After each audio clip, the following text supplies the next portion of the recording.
On me dit souvent, vous nous parlez des chameaux, et des tribus, et des bédouins, mais l'islam est universel.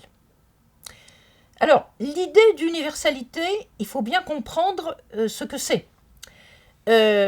L'universalité, c'est de penser qu'à travers toutes les époques et toutes les sociétés, il y a des valeurs qui seraient communes. Mais ceux qui disent cela se situent sur le plan des symboles, se situent sur le plan des valeurs, mais ils le font à partir de la manière dont eux-mêmes comprennent à leur époque ces valeurs. Et quand au contraire, on part d'un point de vue historique, l'idée d'universel n'existe pas.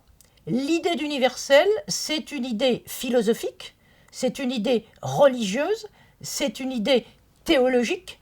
Celui qui dit « je parle dans l'universel », c'est celui qui considère que la manière dont il conçoit les choses dans le monde des idées, dans le monde idéal, eh bien, c'est quelque chose qui devrait être partagé dans tous les temps et dans toutes les époques.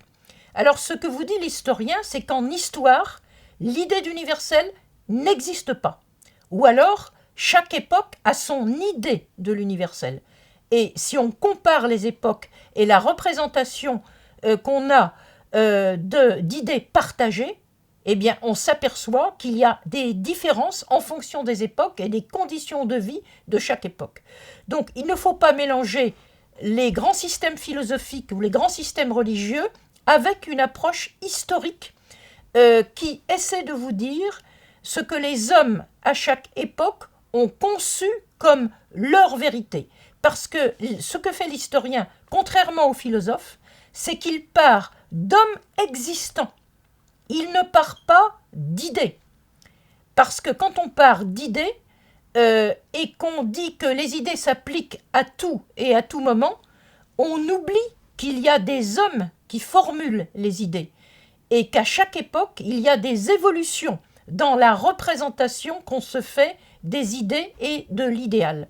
Donc moi, je me situe d'un point de vue historique, et d'un point de vue historique, je dirais par exemple que je ne peux pas traiter d'un sujet qui s'appellerait l'islam, parce que c'est une idée, c'est un objet trop général, et que historiquement, je vais être obligé de parler de l'islam de telle ou telle période à partir des gens qui pratiquent l'islam.